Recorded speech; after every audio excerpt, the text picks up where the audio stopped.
So my point to you is you're spending at the moment, as a party, you want to spend about £11 billion ending this tuition fee policy. Much of that money will go to relatively affluent middle class and upper middle class families and children. Would it not be better to spend that kind of money on getting rid of, replacing some of the tax breaks that have been taken away by the Tories for working class, the children's tax breaks and so forth, and spending it at the bottom end of society? Because the Fabian Society say you would actually make poorer families worse off compared to better off families. Well, it's £9.5 billion, the amount that will take for the student loans company to reverse the tuition fees. Plus the maintenance grants. And then, of course, the maintenance grants, which are for the most disadvantaged of students, and I think that's really progressive. But I make no apologies for actually a huge amount of our manifesto was about our National Education Service. And we talked about early years, we talked about Sure Start centres, which was the last Labour government that introduced them. We've lost a tremendous amount of our early years centres under the Coalition and the Conservatives. So we talked about a whole package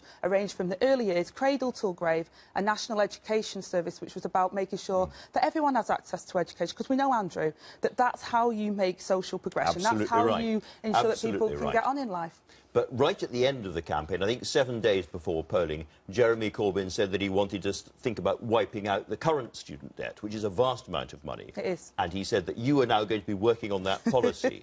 Now, that's not funded at the moment. Have you been working on that policy? Do you have any numbers about how much that's going to cost? Well, Andrew, it's a big abacus that I'm working on with that. It is a huge amount. It's 100 billion, which they estimate currently, which will increase. It's a huge amount of money. But, of course, we also know that a third of that is never repaid. You know, it's a treasury trick. Were you surprised to be handed that abacus right at the last minute? Well, I like a challenge, Andrew, but, you know, we've got to start dealing with this debt crisis that we're foisting on our young people. It's not acceptable. They're leaving university with £57,000 worth of debt. It's completely unsustainable, and we've got to start tackling that. There's three things I call on the government to do that they can do immediately. They can reverse the maintenance grants, abolishing that. That will help the most disadvantaged students. They could stop and reduce the percentage rate that students have to pay on their loans, and they can ensure that the amount that they repay, the income threshold, goes up in line with average earnings. There are three things that the Conservatives can do before September that will help students out. Aren't you just simply spraying around huge